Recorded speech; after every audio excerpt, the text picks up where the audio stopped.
Let's talk about something that so many of us are chasing, becoming truly fluent in English.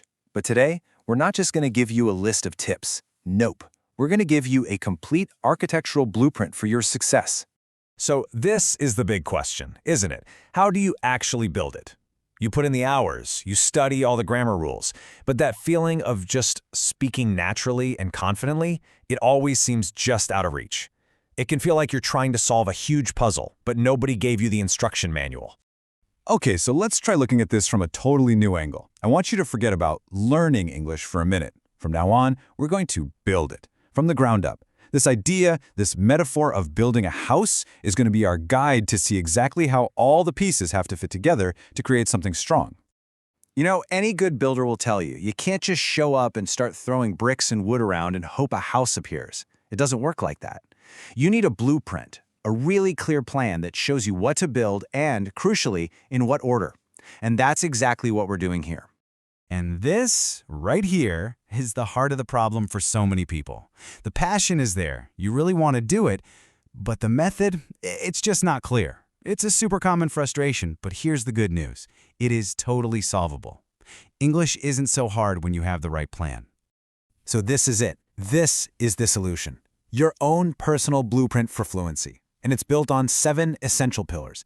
Every single one is a critical part of the structure. If you follow this plan, you're going to build something that really, truly lasts.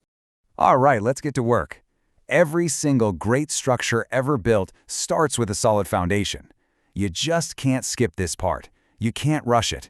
This very first pillar is what everything else we're about to do is going to rest on. So, what is this all-important first pillar? Think of this as the non-negotiable starting block for everything that follows. It's the one step you absolutely have to get right. We're talking about daily immersion. This is the concrete foundation of your fluency house. It's all about weaving English into the very fabric of your daily life so it becomes this familiar, constant presence for your brain.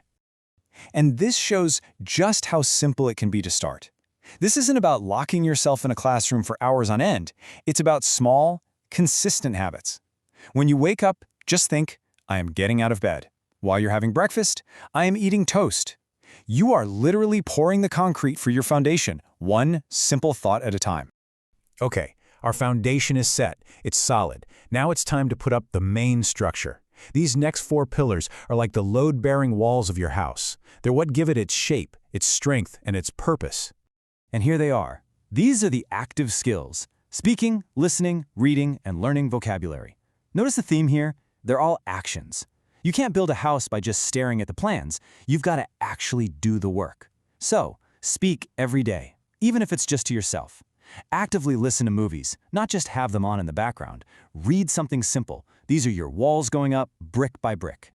I love this quote because it fits our metaphor perfectly. If the other pillars are the walls, then vocabulary words are the actual bricks and mortar you use to build them. Just learning 5 to 10 new words a day, that's like adding a whole new row of bricks to your structure every single day. And you can probably see how these 4 pillars create this amazing self-reinforcing system, right? The more you listen, the better you speak. The more you read, the bigger your vocabulary gets. It's this fantastic upward spiral that builds not just your understanding, but just as importantly, your confidence. So the main structure's up. The house is standing. But a house is just a shell without all the stuff inside, you know? The electrical wiring, the plumbing, the systems that actually make it work. These last 2 pillars are all about mastering your inner architecture, how your brain actually processes the language. Now, this is a real game changer. The slow method, where so many of us get stuck, is thinking in our native language, then translating it in our head, and then speaking. It's just so inefficient. The fluent method is about rewiring your brain to think directly in English. Start small. Instead of translating "I am thirsty," just think the English phrase. You're cutting out that slow, clunky middleman. And now we come to our final pillar, and honestly, this might be the most important one of all. You could build the most beautiful house in the world, but if you're too afraid to live in it because you might scuff the floors, well, what's the point? This last pillar is all about your mindset. So let's get this straight. Mistakes are not failures. They are evidence that construction is happening. Think about it. A messy construction site with sawdust everywhere and extra materials lying around. That's proof that work is getting done. Your mistakes are proof that you are trying, you are practicing, and you are building something amazing. All right, the heavy lifting is done. Let's step back for a second and just admire the finished structure. It's time to see how all 7 of these pillars come together to create a complete, strong model for fluency. And there it is, your completed house of fluency. See how it all fits? It starts with that solid foundation of daily immersion. It's built up with the core pillars of speaking, listening, reading, and those crucial building blocks of vocabulary. And then it's made fully functional with the internal wiring of thinking in English and that essential mindset of embracing mistakes. Of course, even the best blueprint in the world is just a piece of paper if you don't have the right tools. To really finish the job, you need these 3 things. Practice, to keep building every single day. Patience, to see the project all the way through. And finally, confidence, to actually live in and enjoy the amazing house you've just built. So now you have it. You have the blueprint, you've got the list of materials, and you've got the tools you need. The only question left is the one that really matters. You have everything you need to start construction right now. So, what will be the first brick you lay today?